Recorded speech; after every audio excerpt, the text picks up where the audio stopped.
Get your ears wrapped around the Golden State Media Concepts Basketball Podcast. All the scoop you need to know, from college basketball to the NBA and even March Madness. News of your rising stars, topics on and off the hardwood. This is the Golden State Media Concepts Basketball Podcast.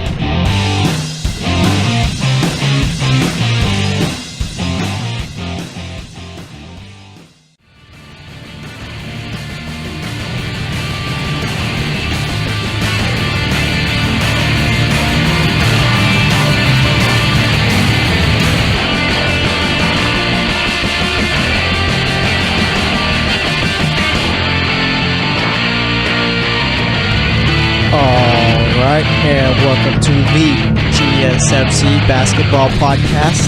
This episode is brought to you by the GSMC Podcast Network.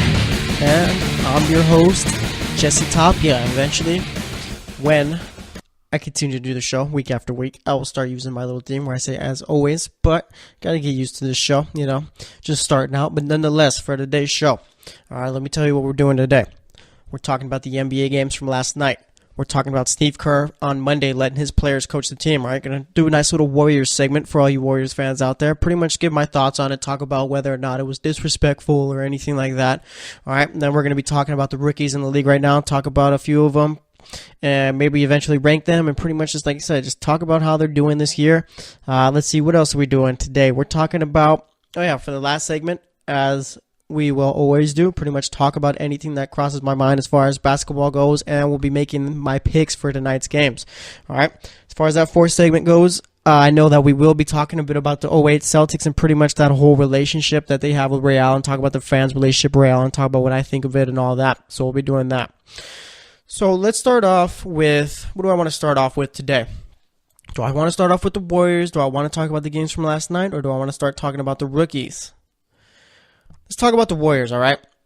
So Monday comes, and you get to see on the commercial or whatever, like before they go to commercial break, it shows before the timeout, or when they call timeout, that Steve Kerr hands the clipboard to Andre Iguodala, and Andre Iguodala goes to the huddle and starts drawing up a play. So that everyone notices, the players are coaching the Warriors today. They're drawing up the plays during the timeouts. Pretty much, like I said, they're just taking over the timeouts. All right, Steve Kerr's not doing anything. He's just pretty much letting the players do it all. And turns out, it wasn't such a bad idea because the Warriors ended up winning that game 129 to 83. All right, so yeah, it worked out well. I like the idea. Okay. You got people saying, it's disrespectful, yada, yada, yada, why they do this, not showing respect for the Suns. You got Jared Dudley saying, I think it's a bit disrespectful, but we don't deserve to be really respected probably because we're getting blown out by 40 every game. And yeah, Jared Dudley, that makes a little bit of sense. But honestly, I don't think that Steve Kerr letting the players coach in a game is disrespectful. All right? Because for one, I guess this is disrespectful. Like, the only part that you can think it's disrespectful is he's not thinking much of the Suns. But reality is the Suns. I'm sorry for all the Suns fans out there, but your team stinks. They're terrible. All right, probably the worst team in the league by a nice little margin. All right, if I had to choose between the Kings or the Suns as the better team, I'm definitely choosing the Kings. All right, the Suns are just terrible, garbage. All right, they're bad. So don't get mad when you got the best team in the league, all right? And you know what? It makes sense because I'm sure the Warriors aren't getting up in the morning. Ooh, I'm excited. We get to play the Suns tonight. No, that's not happening at all. So you got to find a way to get these players engaged, all right? It's a long season, 82 games. Imagine being the best team for 82 games in a row, all right? Imagine that. Okay, because I'm sure, believe it or not, winning gets tiresome sometimes. It gets kind of boring, all right, when there's no competition, especially in the regular season. Like I said, no one's getting up to play the Suns. No one's excited about that. It's just another day. Okay? So for Steve Kerr to go out and say, you know what, I'm going to let the players run the game today, pretty much let them call the plays during timeouts, it's genius. It's a genius move, right? Because Steve Kerr said that he was letting the players run practice, letting them run film sessions and run the shoot around. Genius, like I just said, all right? I like the move. I think it's smart. All right? The Suns coach had no problem with it. Devin Booker had no problem with it.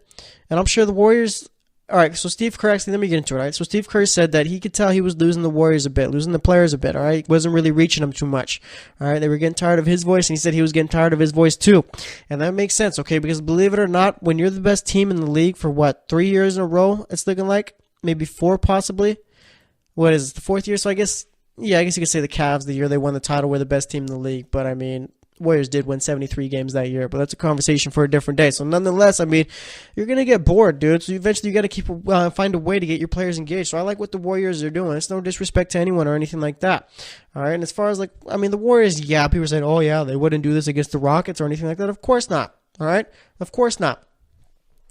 So, I mean, I like what the Warriors did here, and it was funny. I saw they asked what Ty Lue if he would do that, and he said it was funny. He had fun with it. He said on the internet and stuff like that, people already think that LeBron runs the team, so if I let him do that, then they're actually LeBron's actually going to run the team. So it's funny to see, but I guess no coach in the league would do this. Pop wouldn't do this. Lou wouldn't do this. Brad Stevens said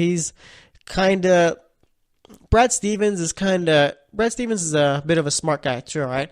Because Brad Stevens was asked about it, and he said that during practice he'll let guys like Al Horford or Gordon Hayward run the scrimmages and stuff like that, call out plays and stuff like that. So, I mean, Brad Stevens is a smart guy. He knows how it goes. He knows how to do it. I like Brad Stevens because you know what? The Celtics are trying to be a parody of every other team, all right? There's a little bit of every team in them, right? You got a bit of the Warriors as far as how they play, meaning like pretty much how they match up and stuff like that, how they bring about their players and all that, how the different lineups they run. Then you got the smarts from Brad Stevens of a guy like Pop, kind of like that. And I mean, the only team they're really not like at all is, I guess, the Cleveland Cavaliers. Those are like two totally different coaches. But nonetheless, getting back to the point, I mean, there's no problem with Steve Kerr letting the Warriors run the timeouts and all that stuff, all right? Because eventually, I mean, let's look at it this way, okay? Is there anyone that really can challenge the Warriors this season? Let's talk about that too, all right? So I know we're talking about the Warriors in the same way. Let's talk about teams that could challenge the Warriors this season, all right? Let's start off with the Minnesota Timberwolves, okay? Can the Timberwolves challenge the Warriors this season? All right, can Jimmy Butler, Karl Anthony Towns, Andrew Wiggins, and I don't know. That's pretty much it right there, all right? Because you're going to tell me that Derrick Rose or Taj Gibson or anything like that, any of those guys is going to be able to stop the Warriors? And I'm saying Derrick Rose too. He hasn't signed there yet, but it's going to happen. All right, Tom Thibodeau wants his old Bulls team, I feel. So, I mean, there's like really no one on the Timberwolves that can really keep up or stop the Warriors, I feel, all right? Let's put these teams in a 7-game series. Maybe the Wolves get 1 game, but other than that, the Warriors are winning it in 5, I feel. All right, so let's go. Wolves are out of the way. Let's go to the Oklahoma City Thunder. What about them? The Thunder, all right. I know you guys don't know this because I just recently took over this podcast, but on the sports podcast, as the season started and the season went on, I don't really believe it too much, but I was saying that the Warriors were going to sweep the Thunder in the playoffs that they met. Now, I don't think that's the case. Now, I think maybe the Thunder could get 2 games, but it's not like 6-game series are kind of weird when they end in series when they end in 6 games are kind of weird, all right? Because there's series where they got another one, but you know the series is over. Then it's like, this team's competing, they're playing well. If they can get this one, then boom, they'll get to a game 7 and anything will happen, all right? It's kind of like up in the air. All right, and as far as the Thunder and the Warriors, I think this 6-game series would be one where we know the Warriors are winning it, all right? We know that even if the Thunder get 2 games, then it'd be kind of like a Warriors are up 3-1 type of thing, and then the Thunder get another one. But I mean, we know how the series ends, all right? So it wouldn't really be as close as we like to think, all right? Because Russell Westbrook, Paul George, Carmelo Anthony, on paper that sounds fun and all, but you guys about 9 other guys that play on that team. How are you going to compete with the other 9 guys on the Warriors? Okay. All right, so believe it or not, the Thunder really don't have much of a chance. Don't think that the Thunder are going to get swept by the Warriors anymore. That's going to have me lose a bet there because, yes, I did make a bet about the Warriors sweeping the Thunder in the playoffs if they met, and it's not looking too good. All right, but let's talk about the San Antonio Spurs now. Can they knock off the Warriors? All right, the Spurs last year were the ultimate what-if team in the playoffs, and they probably shouldn't have been, okay? Kawhi Leonard gets hurt because of Zaza Pachulia, and that dude is by far the most dirty player in the league, all right? He's either clumsy, extremely clumsy to where it's almost like get him off the floor, or he's just dirty, all right? Even Warriors fans don't like Zaza Pachulia, I feel. I mean, I got a bunch of buddies who are Warrior fans. I'll text them about him and stuff like that. Tell me, they can't stand Zaza starting out there. They wish he wasn't on the team and stuff like that. So, Zaza Pachulia, I mean, easily one of the most unlikable players in the league. Probably, like I said, the dirtiest player in the league. But nonetheless, getting back to the point. He hurt Kawhi Leonard last year. All right, not sure if you want to say it was intentional or unintentional. Who knows? But nonetheless, somehow his foot ended up under Kawhi Leonard, and Kawhi Leonard went down after that. All right, was out for the series. The Spurs were beating down on the Warriors in that game before Kawhi left, and then, like I said, once Kawhi was gone, that was it. Warriors win in 5 games, I think it was. All right. People were saying, ooh, if Kawhi doesn't get hurt, the Warriors will lose to the Spurs, stuff like that. Do we really believe that? Really? Really? Do we believe that the Spurs would have beat the Warriors? No, they wouldn't have, all right? And this year, I mean, let's say Kawhi comes back. Spurs have been playing well without him, all right? Marcus Aldridge has been holding it down, and like I said, they've been playing extremely well. They're the 3 seed right now. They're a half game up on the Timberwolves, 2.5 game up on the Thunder for that 3 spot, and they're only, never mind, they're quite far back of the Rockets for that 2nd seed. So Spurs are going to end up finishing as a 3rd seed, I bet. So, I mean, let's say they get Kawhi back. Can they beat the Warriors? I think they can compete with the Warriors. I think that they could somehow get the series. That'd be like the 6-game series right there, okay? It'd be a competitive 6-game series to where, if the Spurs get the Game 6 right here, anything could happen in Game 7. It'd be one of those type of deals, all right? But I don't think that they win a series against the Warriors. Now let's go to the East real quick, okay? Let's talk about the Cavaliers, all right? Cavaliers 2-0 with their new players, looking good, all right? Playing well. LeBron's finally happy. There's no drama, yada, yada, yada. Do they compete with the Warriors? Let's see. No, they don't at all. No chance whatsoever, all right? You can't tell me. In the East, that's a whole different story. It's all about matchups. You can't tell me that Rodney Hood, Larry Nance, George Hill, and Jordan Clarkson are going to help get you over the edge and get you past the Warriors. That is not happening. Let me put it this way. Out of the Raptors, Celtics, and Cavaliers have probably the worst chance out of beating the Warriors, all right? And again, they're all low chances as far as beating the Warriors. But out of those 3 teams, I'm saying that series ends quicker with the Cavs playing the Warriors, okay? And that probably doesn't make any sense at all, because I think right now the Cavs are the team to beat in the East after 2 games. I know on Monday I said, we got to wait a little bit, see how it all ends up, but they beat down on the Thunder too. So, well, not beat down, they beat them by 8, but nonetheless they put up 120. So, yeah, they're the best team in the East right now, but as far as matchups and pretty much personnel goes, the Cavs are a team that could get swept by the Warriors and probably lose them 5 again, all right? Let's not overthink it, all right? Matchups and all that stuff matter. I get that the Cavs have LeBron, and that's pretty much every Cavs fan pretty much is their argument right there. Oh, we have LeBron. He's going to get us there. It's not just one player, okay? You need a whole team, and this whole team ain't going to be able to compete with the Warriors. So just pretty much give up on that. All right, as far as the Raptors, how would they do against the Warriors? I think that they'd make it a bit of a series, maybe get it to 5 games, possibly 6, but it'd be like the Thunder. I mean, it wouldn't be much. All right. The Raptors, I don't know. They don't get really too much respect, and we're going to talk about them in the next segment when we're recapping yesterday's games, but I mean, it's their fault why they don't get respect. All right, you get bounced in the 2nd round or 1st round every year like you're the LA Clippers, then people aren't going to take you too serious. All right, how about the Boston Celtics? The team that's I think they're 3-1 against the Warriors in their last 4 games, the last 2 seasons. It's either 3-1 or 2-2. I can't remember exactly, but nonetheless, the Celtics, I think. And again, the Cavs are the best team in the East, but it's all about matchups and how pretty much coaching and all that. All right, the Celtics, I think, could get a series with the Warriors to 6 games to where it's competitive, and they could steal a game to where it gets it to 7, all right?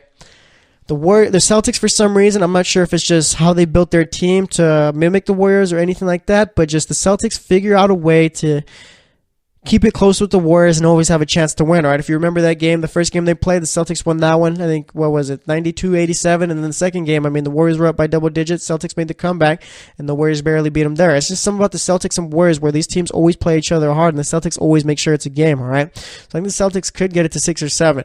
And for the final team, let's talk about the Rockets. What could the Rockets do against the Warriors? The Rockets are the only team, I guess, with a real true shot to where I could see them beating the Warriors in a series. All right, if I had to put money on it, I'd still take the Warriors, but the Rockets do have a chance. All right, but I don't know. It's kind of weird because the Rockets, they play a quick, fast-paced type of offense where they're hitting 3 after 3 after 3, and I'm not sure how sustainable that is against a team like the Warriors who do play decent defense. Actually, not decent. They do play really good defense, all right? The Rockets would pretty much have to play. It's like the Warriors are like the Patriots, right? In order to beat those teams, you need to play near perfect, and that's what the Rockets would have to do.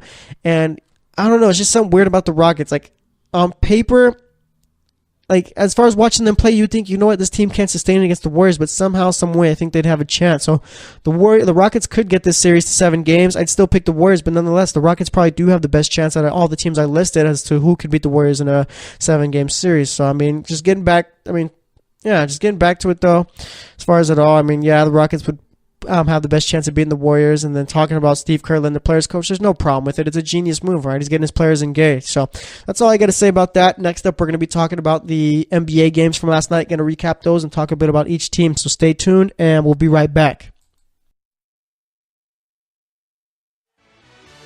Are you looking for the very best NFL and college football podcast? Then check out the GSMC Football Podcast. Get the latest football news both on and off the field. From the NFL Draft to trades to the rumor mill to the NFL Combines, they got you covered. That's GSMCpodcast.com/football-podcast. Get updates on college rivalries, game day insights, and much, much more. It's football talk the way you want it. This show eats, sleeps, and breathes football. Don't forget to like them on Facebook and follow them on Twitter. Visit GSMCpodcast.com for more info.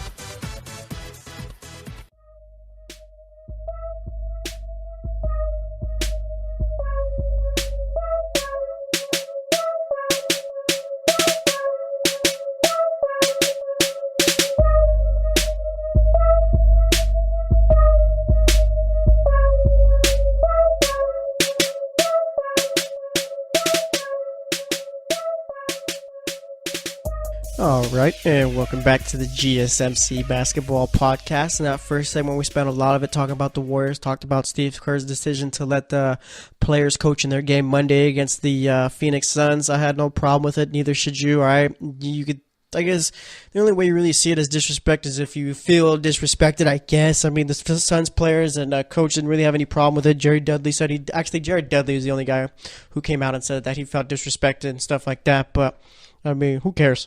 All right, wasn't disrespectful. All right, if the Suns don't want to have players coach against them, then do better. Don't be the worst team in the league, okay? Play a whole lot better. And we talked about teams who could possibly knock off the Warriors, or how we listed a bunch of teams, how they do against the Warriors in a series. At least it's just my opinion, all right? It's not set in stone or anything like that, so I don't think it is. But nonetheless, for this segment, we're going to be talking about the NBA games from last night, which was Tuesday night. So let's just get into it right now. We had the Miami Heat facing off with the Toronto Raptors. This game took place in Toronto, and the Raptors won this one 115-112. For Miami, you had Josh Richardson with 10 points, 5 assists, 3 rebounds, shot 3 of 9, 2 of 5 from the three-point line. Justice Winslow got the start in this one. He had 5 points, 2 rebounds, 2 assists. Hassan Whiteside had 10 points, 10 rebounds, shot 5 of 9 in that one. Goran Dragic, the All-Star, with 28 points, 4 assists, 2 rebounds, shot 10 of 19, 3 of 5 from the three-point line. James Johnson off the bench, he had 16 points, 7 rebounds, shot 7 of 11 from the field, hit a 3 in that one also. Bam Adebayo, the guy I think that they should make the starter after this season and get rid of Whiteside, he had 11 points, 5 rebounds, 3 assists, shot 3 of 6. Good old man Dwyane Wade, 10 points, 11 rebounds, 6 assists, shot 4 of 9, didn't hit a 3 in that one. And they had Wayne Ellington, who I believe is going to be in the three-point contest. And as of right now, I mean, I got to look at who else is going to be in it. But I think Ellington's going to win it. The dude scored 15 points, 7 rebounds, took 11 shots. All of those were for behind the three-point line, and he hit 5 of them.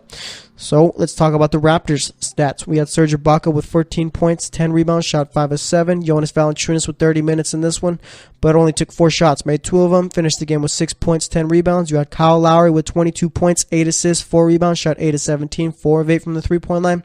DeMar DeRozan with 27 points, 4 assists, 2 rebounds, shot 11 of 25, and 1 of 7 from the three-point line. So, like I said, the Raptors won that one 115-112. Got a couple questions about Miami, all right? So right now it's looking like they're good enough to be a team that makes the playoffs, all right? Finishes an 8th or 7th seed. But let's say they make the playoffs, they're getting bounced in the first round, all right? Whether it be against Toronto, Cleveland, or Boston, they're getting bounced first round. Actually, I don't know. That's the thing right there too, all right? Let's say that Miami plays Toronto. Do we think that Toronto could win a series against this team? All right, do we think that this Toronto team, a team who has struggled the last, 4 years it feels like in the playoffs of getting out the first and second round, could they actually do that? I'm not so sure. All right, Toronto is a weird team, but nonetheless, getting back to my point about the Heat, all right, so the Heat are a good team here, okay? That's no secret. Yeah, they're good. They're above average, all right? But how do they get better, okay? Right now, they're kind of stuck. All right, if they don't do anything in the offseason, they're just going to be that team that floats around. They're going to be like the Grizzlies of the West the last few years, all right? You're going to be a team that pretty much floats around from the 6th to 8th seed, makes the playoffs year after year, but really doesn't do much with it. Heat need to figure out a way to possibly sign a big-time free agent and obviously in this offseason, or figure out a way to get a high pick in the lottery. I'm not sure if it's just because they can't tank. They're too good to tank. They're too well coached to tank. So they got to pretty much fix it up in free agency and find someone. Otherwise, they're going to be a team that's stuck in this little 6th to 8th seed range going forward. And as far as the Raptors, talked a little bit about them in the last segment, talking about they don't get respect. Like I said, that's just because of the LA Clippers of the East, all right? They don't get out the first round, or they do get out the first round, but struggle, and they don't get out the second round, all right? For some reason, when playoffs come, Kyle Lowry pretty much turns into me, all right? I'm not a good basketball player, and that's pretty much like what Kyle Lowry is in the playoffs. Pretty much however you see bad Kyle Lowry play in the playoffs, that's pretty much how I play as far as being at the park, all right? And maybe I'm not that bad, but nonetheless, you get what I'm saying, all right? So Kyle Lowry needs to figure out a way to step up when the playoffs come. Otherwise, this Raptors team isn't going to get any respect just because of the fact that they get bounced every year. All right, but as for the next game, we had the Atlanta Hawks facing off with the Milwaukee Bucks, and the Bucks won that one 97-92. You had Aaron Ilyasova for the Hawks with 15 points, 7 rebounds, shot 5 of 15, 1 of 7 from the three-point line. Taurean Prince with 11 points. He shot 4 of 12, 1 of 5 from the three-point line.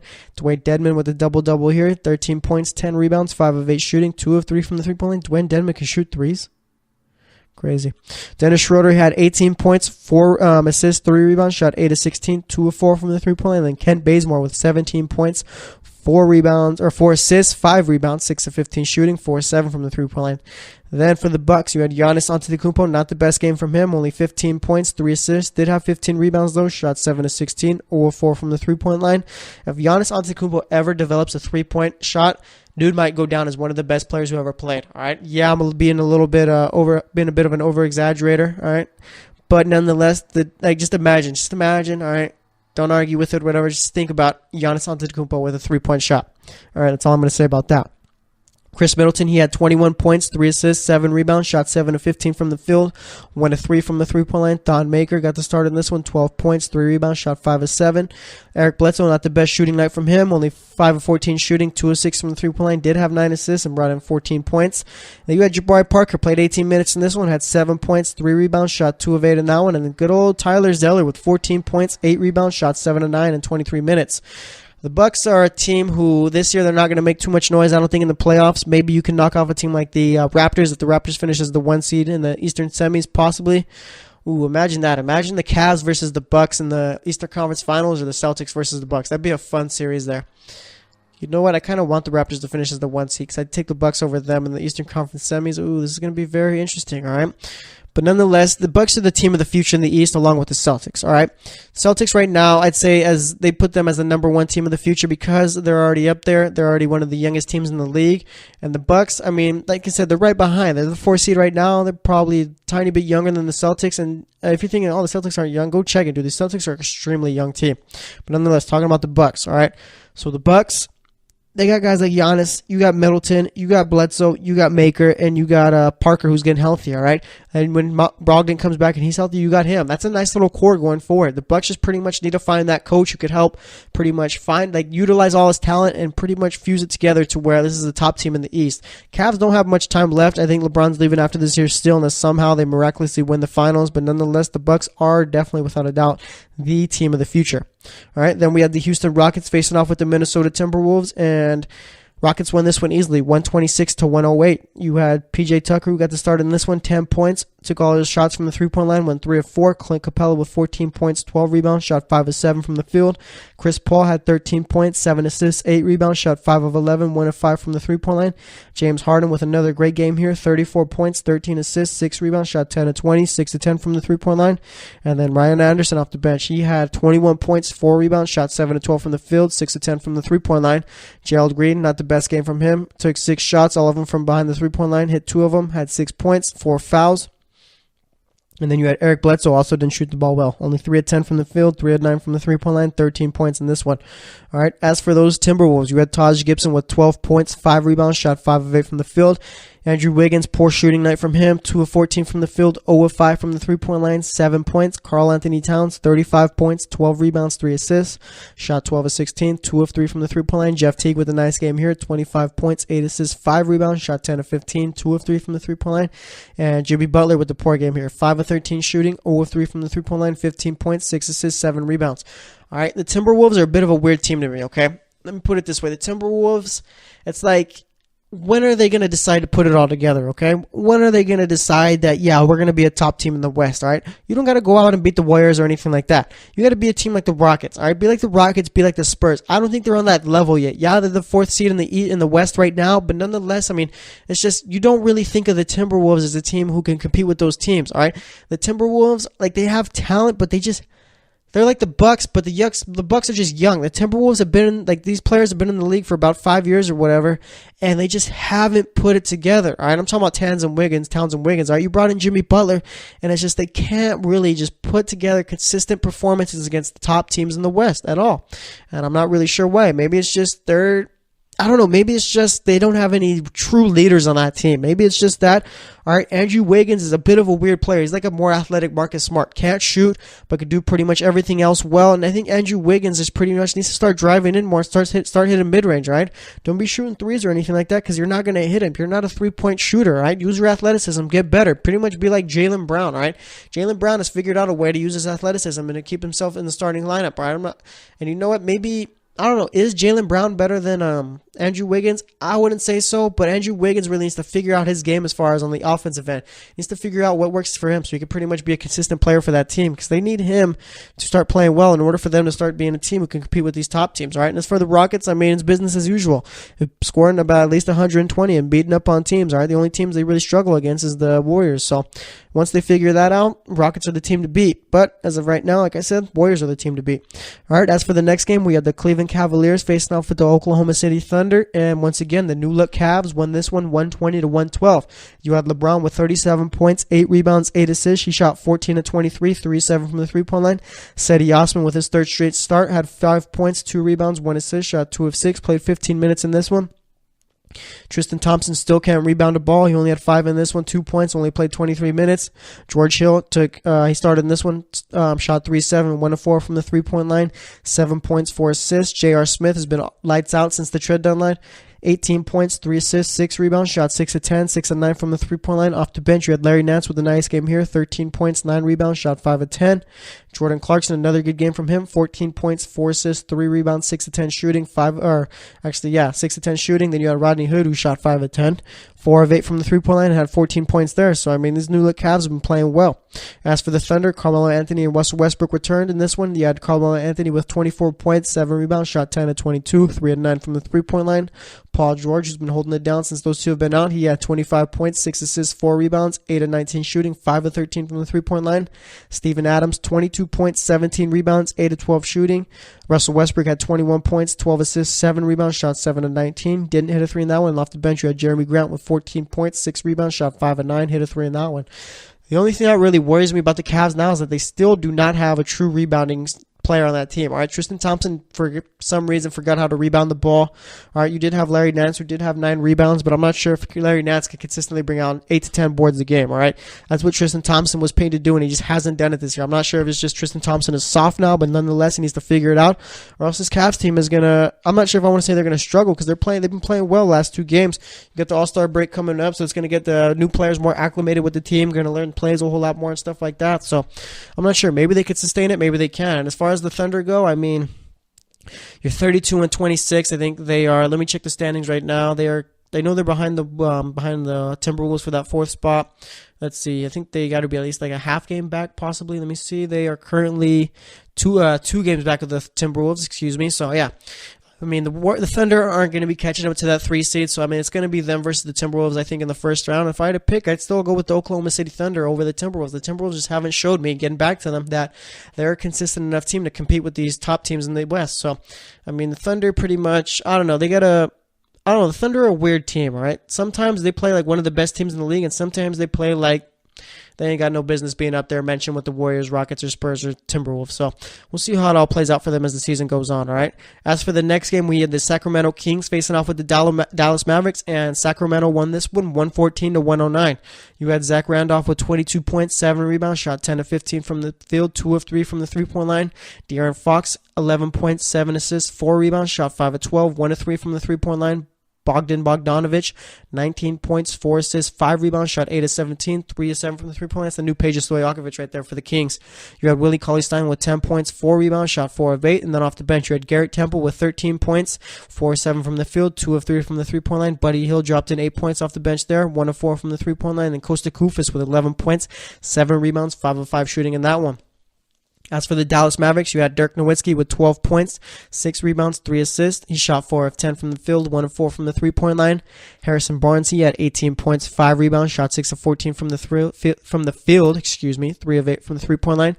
JJ Barea with 19 points, 13 assists, 5 rebounds in this one, 7 of 13 shooting, 5 of 9 from the three-point line. Dennis Smith Jr. with 17 points, 6 of 15 shooting, 2 of 9 from the three-point line. Off the bench, you had Dwight Powell with 18 points, 6 rebounds, 5 assists, and he shot 6 of 9 from the field, 1 3 in that one. Only 3 he took, actually. Let me talk about the Kings for a minute, all right? I like them trading away George Hill. All right, I like the fact that they're going to make Darren Fox the starter going forward, and I think it's good for the youth. All right, they've started to play a whole lot better. All right, they're not winning big games or anything like that. They're not going to go out and make a run for the 8th seed. All right, I'm not crazy or anything like that. Let's see, how far actually are they from the 8th seed? They are currently 12 games back of the Pelicans for the 8th seed. So, yeah, that's not happening. All right, the Kings, what they need in this draft is that franchise-changing player. They need a Joel Embiid. They need a Ben Simmons, all right? They need like a player like that. I'm not sure if that's a guy like DeAndre Ayton, whether it's Luka Doncic or Marvin Bagley or even Trey. I don't think it's Trae Young. I think Trae Young might be, possibly, hear me out, might be a bit of a bust. The dude, if you pay attention to his numbers at Oklahoma, the dude takes too many shots, all right? Not very efficient. Can't shoot the ball, but isn't efficient enough, all right? And let's see, who else? Michael Porter Jr. No one's really talking about him either. Maybe he could be that franchise-changing player, but nonetheless, that's what the Kings need, all right? They have a lot of solid young players, but they need that franchise-changing player in order to get this little rebuild going finally, all right? And as for the final game of the night, we had the San Antonio Spurs facing off with the Denver Nuggets, and the Nuggets won this one 117-109. All right, you had Bertrands for the Spurs with 12 points, 4 rebounds, shot 4 of 9 from the field, 3 of 8 from the three-point line. Pau Gasol, 10 points, 7 rebounds in this one. Dejounte Murray with 12 points, 6 rebounds, shot 6 of 10 from the field. And off the bench, you had Joffrey Laverne with 26 points, 11 rebounds, 12 of 15 shooting, and 24 minutes. No clue who this guy was, but nonetheless, the dude had a huge game here. All right, 26 points in 24 minutes, 12 of 15 from the field. I don't know how Pop finds these guys, dude. I had no idea who Joffrey Laverne was before I checked his stats earlier, and I don't know. Pop and that scouting staff know exactly what they're doing, and obviously, I mean, that's why they've been good for so long. You also had Tony Parker with 17 points, 4 assists. He shot 7 of 11, and then Patty Mills had 8 points, 3 assists in this one. Spurs, I mean, obviously they're a good team with LaMarcus Aldridge, but they need Kawhi in order to compete with teams like the Rockets and Warriors. All right, without Kawhi, I mean, this is a team that's going to get bounced in the semis. So that's all I got to say about that. That's going to wrap it up for this segment. Next up, we're going to be talking about the rookies in the league, talk about how their seasons have gone on, and pretty much after that, I guess we'll rank them, all right? Because that's always fun. So stay tuned, and we'll be right back. Check out the show that's built on the MMA. From the UFC to extreme cage fighting, they got the fights covered. Check out the GSMC MMA podcast. Get the latest news on past or upcoming fights. Join us as we talk to and about some of the biggest names in the MMA, past, present, and future. When it's the fight game, there's just one show to check out. GSMCpodcast.com/MMA-podcast. Don't forget to like them on Facebook and follow them on Twitter. Visit GSMCpodcast.com for more info.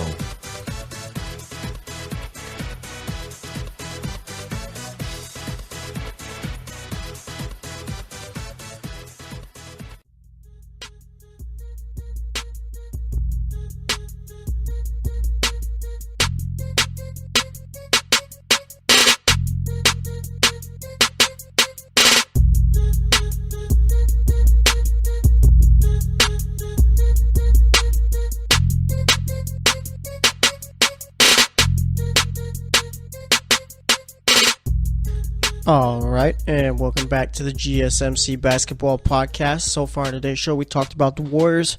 All right, we talked about the games from last night, recapped those in the last segment, and for this one, we're going to be talking about the young ones in the league. All right, I can say young ones too because I'm older than these kids. It's kind of weird to see now as I'm getting older. I mean, all these guys getting drafted are younger than me.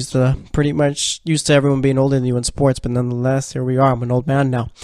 But getting back to the point, for this segment, we'll be talking about the rookies. All right, pretty much just gonna talk about how this rookie class has been probably one of the best in a while. All right, and I don't think it's not being talked about enough because we're so infatuated with Ben Simmons, Lonzo Ball, and all those guys.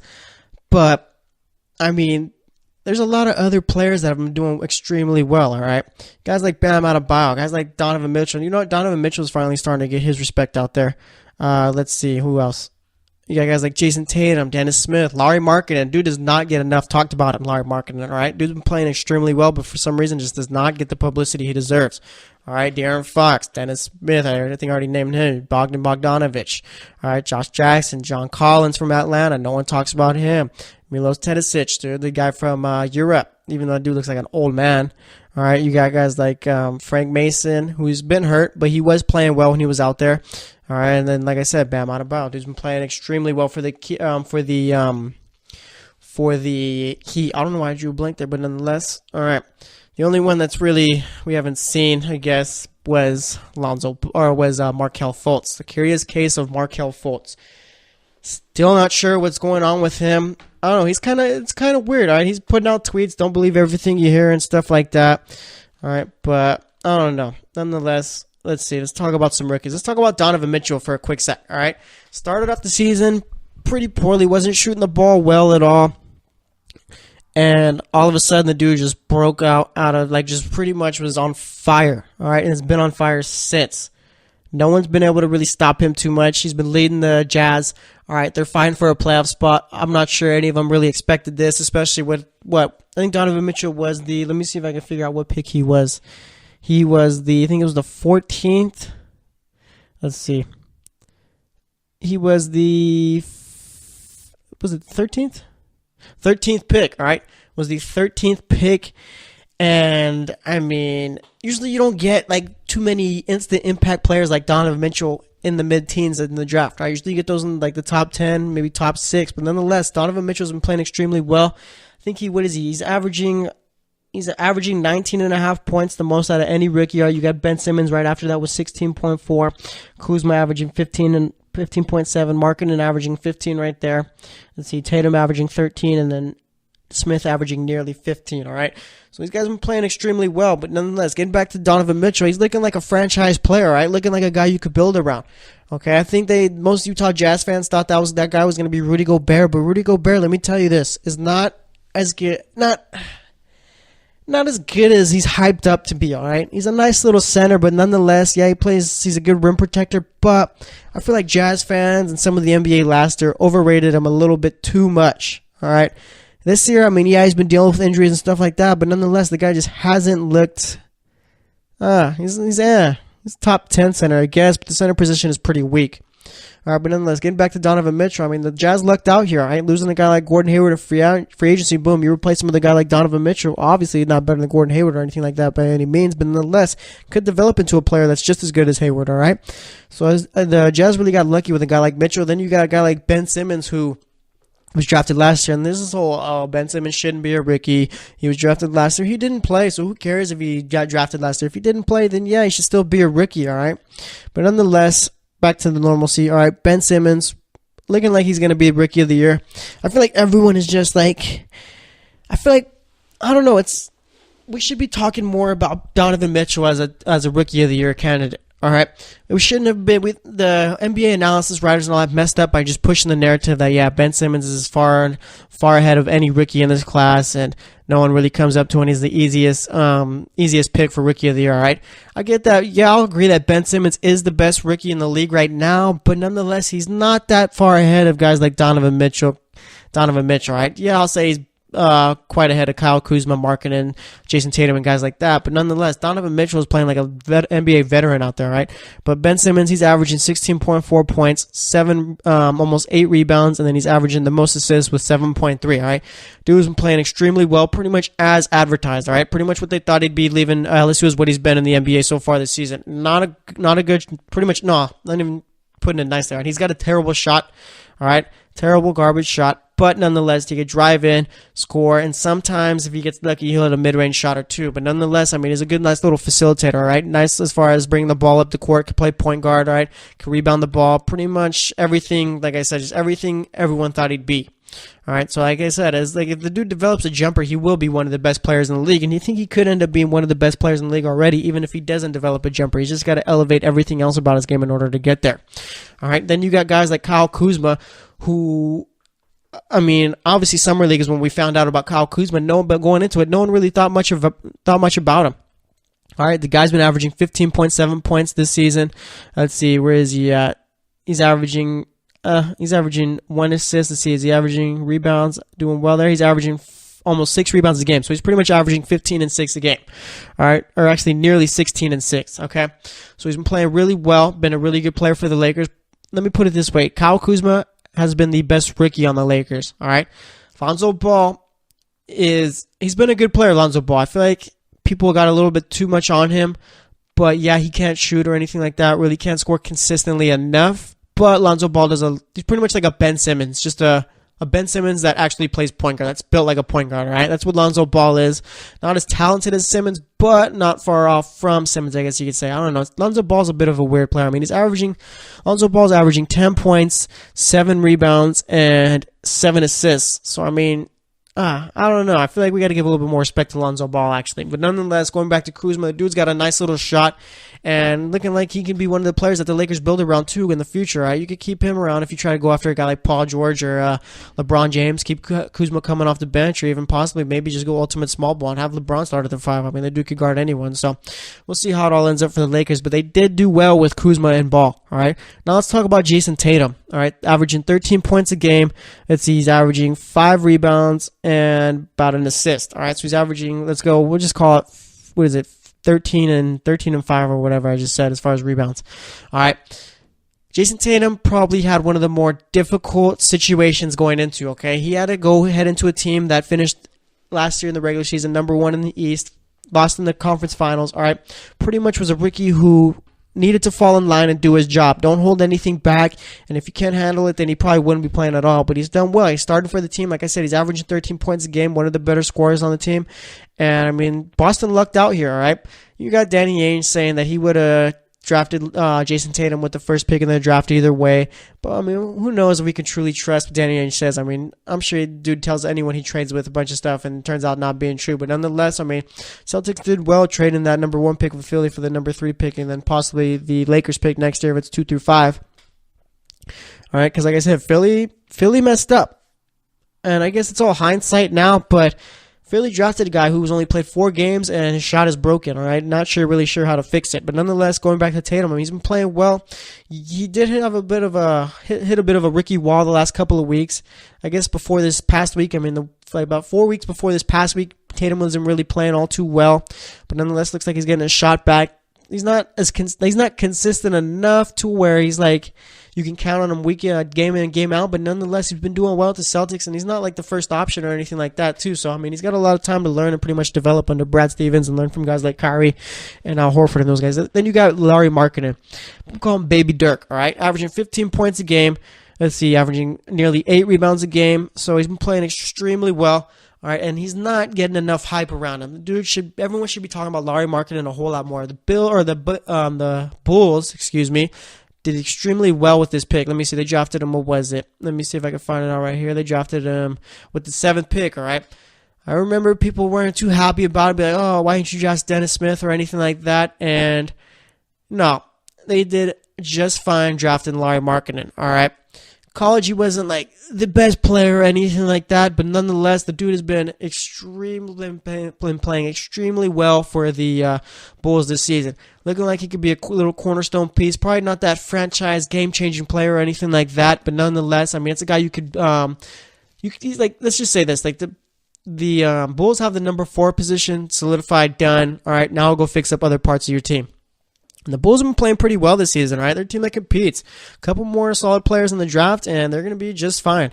All right, so yeah, Lauri Markkanen's been playing extremely well. Then you got a guy like Darren Fox, who just really hasn't been able to put his shot consistently together or anything like that. But nonetheless, it's looking like now he's finally got the reins as a starting point guard now that George Hill went to Cleveland. That was a nice little trade for everyone, all right? George Hill gets to go to one of the best teams in the East.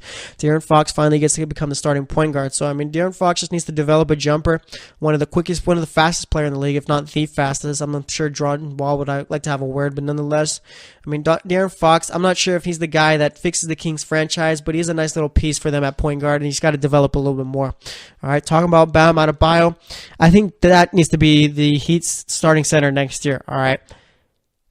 He's been playing extremely well. He's only averaging 7 points a game. Let's see, he's averaging 5 rebounds. So, I mean, he's averaging 7 and 5, but nonetheless, he's not getting too many minutes, and he's doing a whole lot with a whole lot less, all right? Every opportunity he gets, he's playing well. So I think you go out and you trade a guy like Whiteside in the offseason, try and see what you could get for him, and then make Bam Adebayo the starting center. I think he's ready for it, all right?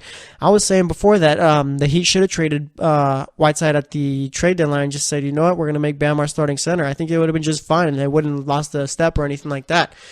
Hassan Whiteside did have a nice little 2-year run. Right? He still is a good player, but he's not as good as he was the last few years. All right, if that makes sense.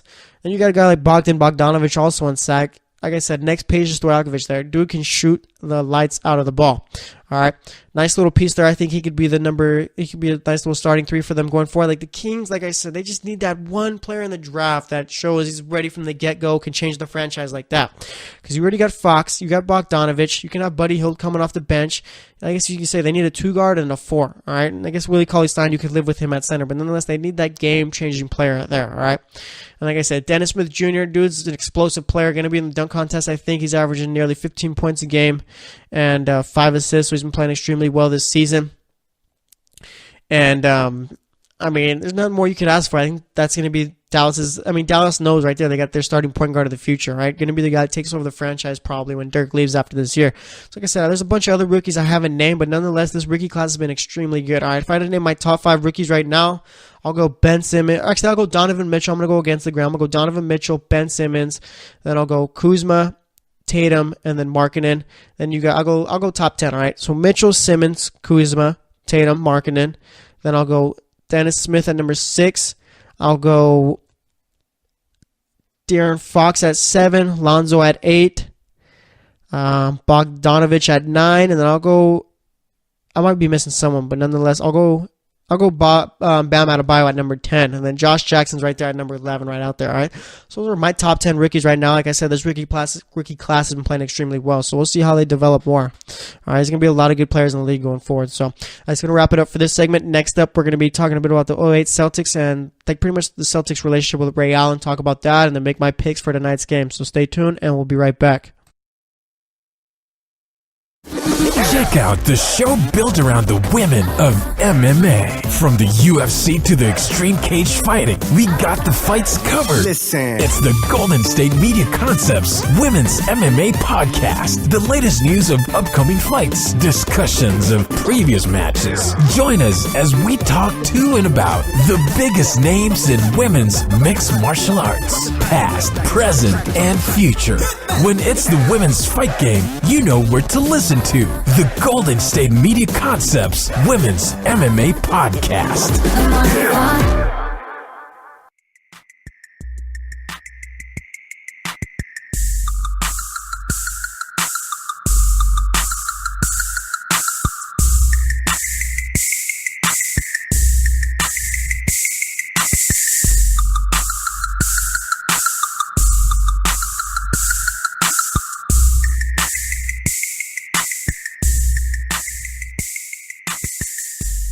All right, and welcome back to the GSMC Basketball Podcast.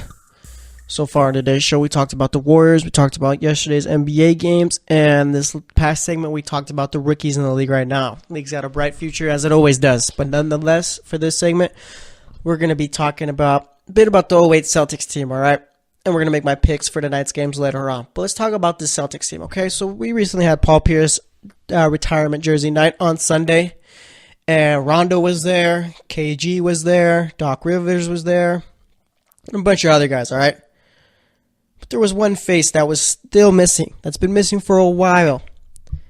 Good old Ray Allen, all right? Ray Allen was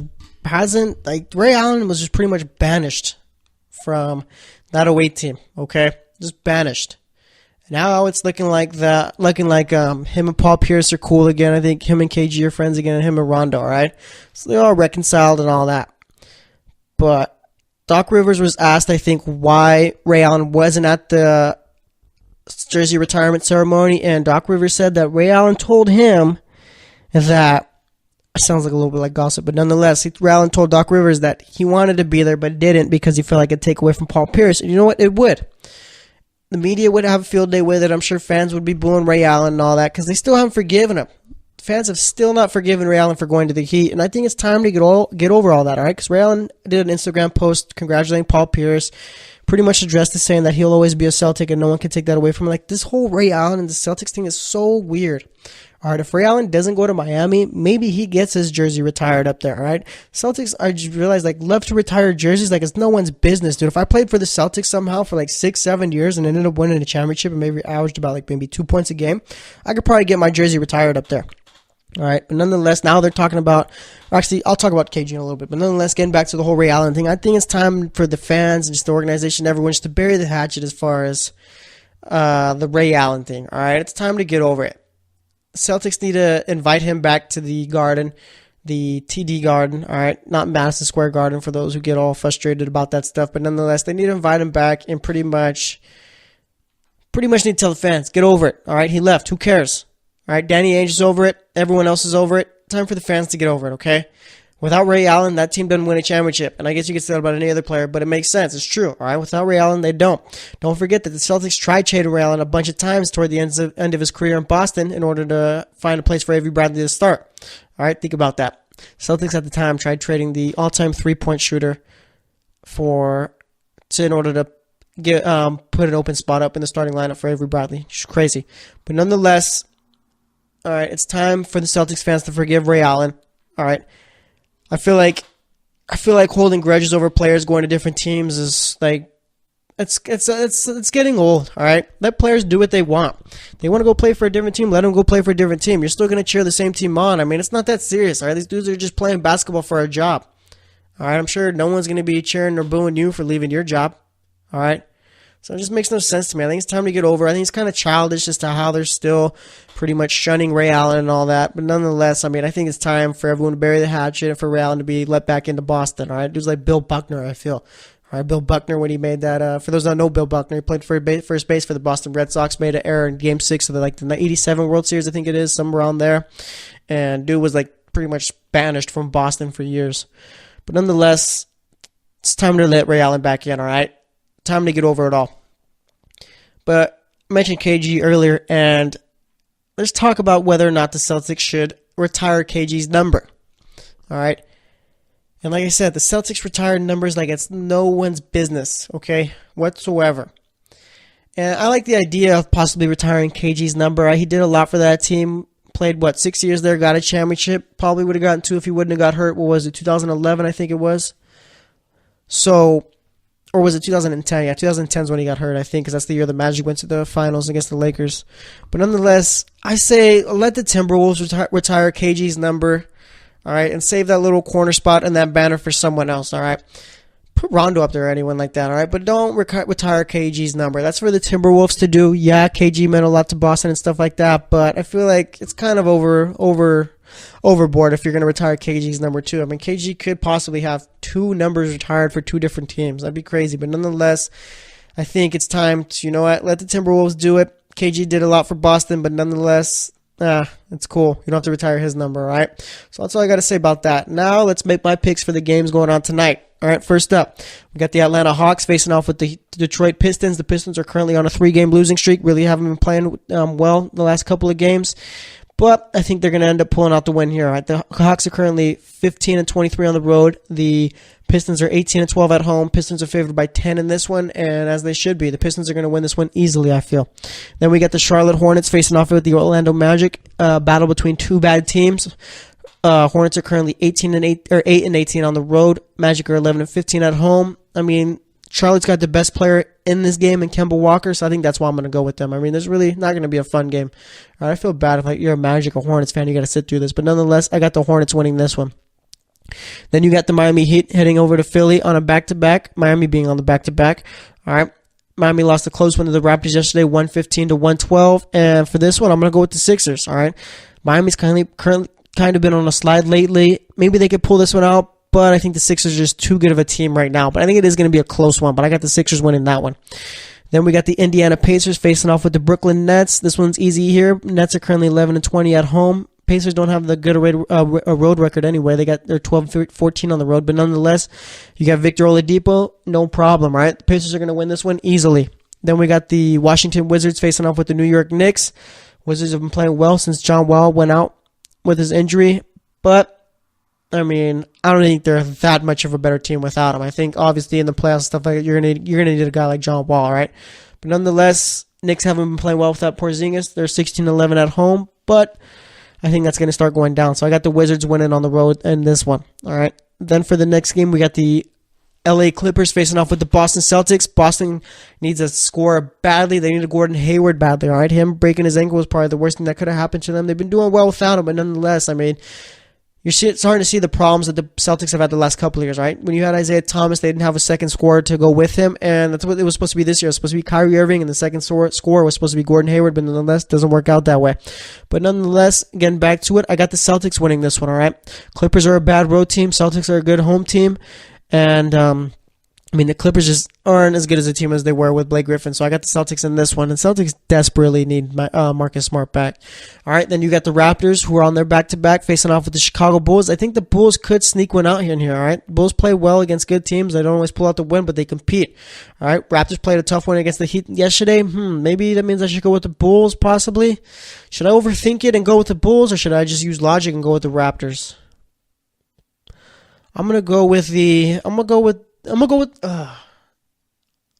Bulls in this one, all right? For some reason, it's my gut telling me go with the Bulls, all right? Like I said, the Raptors are on a back-to-back, and they played a tough game against the Heat yesterday, so I'm going to go with the Bulls, okay?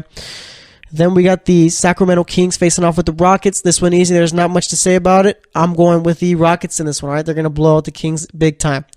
Then we got the Thunder facing off with the Memphis Grizzlies, and I'm going to go with the Thunder, all right? Grizzlies are just a bad team. Thunder are a bad road team, but nonetheless, you got Melo and Westbrook back. There's no reason to pick against them against a team like the Grizzlies, so I got the Thunder winning this one. Then we got the Lakers facing off with the Pelicans. All right, Lakers played well in their game on Saturday against the Mavericks. They did lose, but nonetheless, I'm going to pick them in this one, all right? I like the way Isaiah Thomas and that team played together on Saturday. I think they're going to play just as well today, so I'm going to go with them against the Pelicans. Then we got the Suns facing off with the Jazz. Let's make sure the players for the Jazz don't coach, so that way the Suns aren't disrespected. But either way, Suns worst team in the league, so I'm going with the Jazz on this one. Jazz are a real good home team, too. They're 17-9 at home. That's got to be one of the better home records in the league. Then we got for the final game, I'm really excited for this one, too, because we're going to have Bill Walton calling this one. You got the Golden State Warriors facing off with the Portland Trailblazers, right? Warriors are currently 22-6 on the road. Trailblazers are 16-11 at home. I'm going with the Warriors in this one. Trailblazers aren't a consistent team, and they don't always play too well against the best teams in the league, so I'm going to go with the Warriors. To recap my picks, I got the Pistons beating the Hawks, Hornets beating the Magic, Sixers beating the Heat, Pacers beating the Nets, the Wizards beating the Knicks, the Celtics beating the Clippers, the Bulls beating the Raptors, the Rockets beating the Kings, the Thunder beating the Grizzlies, the Lakers beating the Pelicans, Jazz beating the Suns, and the Warriors beating the Trailblazers. 2 upset picks today. That's the Lakers over the Pelicans and the Bulls over the Raptors. Hopefully I'm right, so we'll see. But that's going to wrap it up for today's show. Thanks for listening. Today we talked about the Warriors, recapped yesterday's games, talked about the rookies in the league, talked about Ray Allen and the Boston Celtics, and then we made my picks for the games tonight. So thanks for listening to the GSMC Basketball Podcast, thanks for listening to the GSMC Basketball Podcast. I'm your host, Jesse Tapia. We'll be back Friday, so stay tuned till then, and we'll talk to you later. You've been listening to the Golden State Media Concepts Basketball Podcast, part of the Golden State Media Concepts Podcast Network. You can find this show and others like it at www.gsmcpodcast.com. Download our podcast on iTunes, Stitcher, SoundCloud, and Google Play. Just type in GSMC to find all the shows from the Golden State Media Concepts Podcast Network, from movies to music, from sports to entertainment, and even weird news. us. You can also follow us on Twitter and on Facebook. Thank you, and we hope you have enjoyed today's program.